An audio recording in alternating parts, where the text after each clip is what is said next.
joining me today. We're back to Black, where we get up with your Black business owners, your Black entrepreneurs, and Black startups. We talk about what's going on, how to start a business, any type of issues you have with starting a business, and everything that's related to Black business owners. Now, today, I have a lovely new guest with me today. I have Mr. Chris Baker with Baker and Baker Realty. Did I say that correctly? You did. Yes. Thank you so much for joining me today. Okay, no problem. It's my pleasure, actually. Oh, okay. Thank you. So tell me more about realty, because when I think about realty, I'm thinking about only selling homes. But I think you have some other things that you're doing that's just not focusing on realty. Right. So a little bit about me and my company. So name of my company is Baker and Baker Realty, LLC. And it's an real estate investment firm, and we own and operate and develop residential properties in Eastern North Carolina. So when I say residential properties, I mean residential and commercial. For an example, multifamily. Just recently, this past few months ago, actually last November, we purchased a 12-unit apartment complex. So that would be labeled commercial real estate. But yeah, just as you said, it's not just buying and selling. So I'm more on the investment side. And one of the misconceptions about realty or being a real estate investor is that you have to have a license. And that is the furthest thing from true. I don't have my real estate license, and I'm not a real estate broker. So what most people think about is a real estate agent or a broker, and they just facilitate the buying and selling of real estate between two parties. So that kind of clears up the misconception. Yeah. Got a little education there going too. Thank you, because a lot of people would just be calling you a realtor left and right, and Definitely not. So how did you get involved with something like that? Like, how did you wake up and say, you know what, this is the life for me? How did that happen? Well, okay, going back to the company just a little bit before I kind of tell you the inspiration. So, like I said, we invest in residential and commercial properties. I actually started in 2012. It's a long story, but I got interested in real estate when my current mentor, I saw him write a check for a duplex, like cash, like wrote the check and then he owned it. And I was like, I got to do what this guy's doing. So started educating myself, started looking at different books, started looking at a lot of YouTube videos. And I had my mind set on purchasing real estate to build wealth. So when I thought I was ready, I went to my dad and I told him what I was trying to do. And I was, I think, like 26 at the time. And I didn't have the credit and I didn't have the experience. And that was one of the things I learned quickly when trying to get financing from banks. So what I had to do was think on the fly. So I utilized my dad's credit and gave him the money, showed him my business plan, showed the bank the business plan, and utilized his credit to buy my first property. And then time went on, started saving up some more capital. And then in 2015, I officially made my limited liability company and purchased a few more properties. Started saving up some more money, utilizing the cash that I was getting from the other properties to buy more properties, kind of like the snowball effect, all the way up until now. Right now, we're currently managing over $1 million in assets. And what's unique about my company is I have a property management company in-house. So usually real estate investors, they'll seek out a property manager if they're not in that city. So, but we do that all in-house. So that's kind of like how I got started in a nutshell. Wow. So it seems like it was a natural progression to where you wanted to go. Definitely. And like it took time. A lot of people feel like they're just don't jump in, just like you found out that you're not just going to jump in and this is not going to happen. How long did it take for you to get to a point where you felt comfortable being an entrepreneur who just works for self? Well, I still have a 9-to-5, so you can go at a pace to where you can keep your job. Okay. And probably a smart thing to do is we'll build in ways to save money to put into your business. That's probably number one if you want to grow it at a good pace. But I think, you know, just setting your own pace. You don't want to move too fast, you know, and you never really truly feel 100% comfortable. I know there's like a proverb out there that says you have to spend 10,000 hours to become an expert at something. I've done that calculation, and I'm currently at about 6,000 hours. You know, so I got 4,000 more hours to go before I'm considered an expert. But you know, I was talking to a buddy, and we kind of tell each other our goals and stuff. And one of the things that we do in common is we wake up super early, and even on weekends. You know, so me, the buddy I was talking about, some investor friends, we all wake up early, like 5 a.m. even on weekends, and we just get up before everybody else.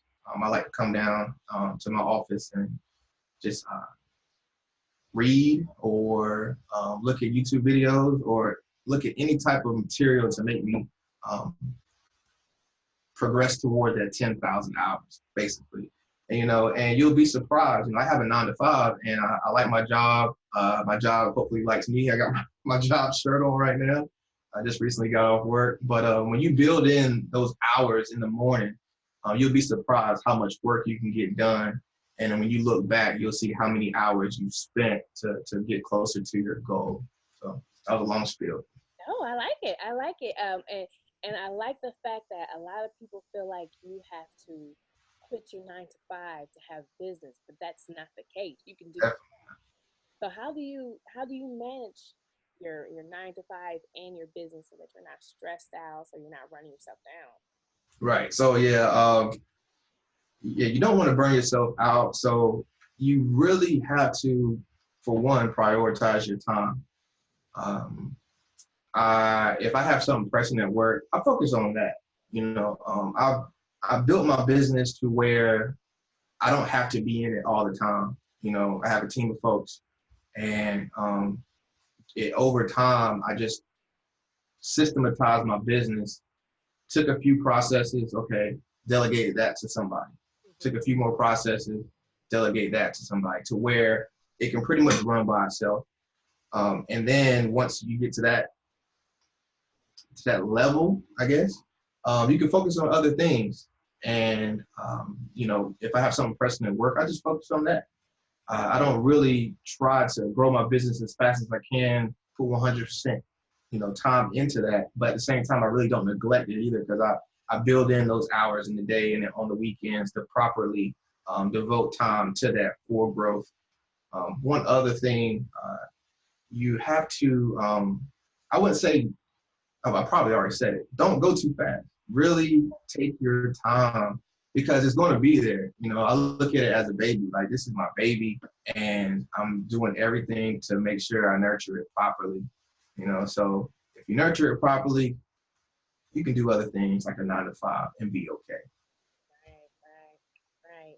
That's very key. I see a lot of people who try to balance both and they fail. So, because work, the main job is very important because that Yeah. everybody that pays the bills. And the second one, they may be so hard in the beginning and they're really focused, and then it kind of falls off. And then 2 years pass, and they see someone else. They're like, "Oh, let me jump back in here. I want all my business." So, Yeah, nah. So real quick, it's a marathon, so you don't want to lose sight of it. You always want to keep it there, and it's all about something you're passionate about. So if you put it down, you'll have something in the back of your head say, "Hey, you need to pick it back up." You know, and if that happens over and over again, you know you're doing something that you love. And for me, that's very apparent, because I'll be out of my business for like a day or two, and it's like, "Hey, I need to get back in there." And that lets me know that I love real estate. I love investing. I love trying to grow, my wealth. So that's super important. so one thing, I don't think we really talked about it on the show, so I'm glad you brought it up. And I'm being a little nosy. I'm looking over your shoulder, and I see the Rich Dad Poor Dad book, which I read. Yeah. That got me started wanting to be an entrepreneur as I listened to that by tape. Yeah. So for you, Can you give people who are looking to be in that field or just looking to be entrepreneurs, what are two books that you would recommend? Two books. All right. Well, I mean, this is the first one, I guess, but I got a few books I'm looking at right now. Look at that, guys. He has books. So just because you start a business does not mean that you can slack off on knowledge. All right. So the first book. I don't recommend this book. I just like it. But this is the autobiography of Malcolm X.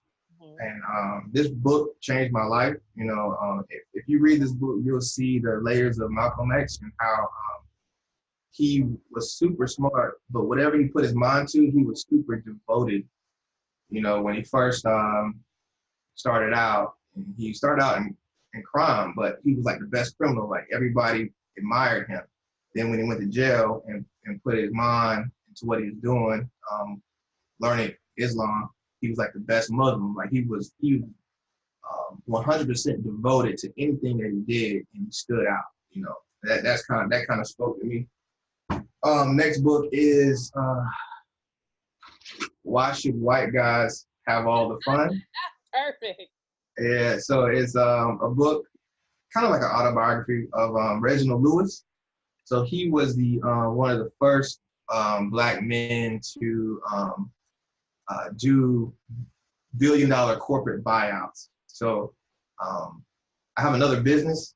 It's called Baker Enterprises and Private Equity. And it kind of follows this model of acquiring businesses. So if you want to diversify a portfolio, kind of like Warren Buffett, he doesn't necessarily invest in stocks and bonds. He goes and buys actual whole businesses, you know, and he has a diverse portfolio of businesses that he owns. So on the side, that's another business, private equity side. I can talk about it if you want, but you know, that's a whole other story. But that speaks more to corporate buyouts and private equity. And then finally, relating back to real estate, I have a book called Raising Private Capital by Matt Faircloth, and it's part of the Bigger Pockets publishing company. And one of my goals is to manage a multi-million dollar portfolio, like 100 million.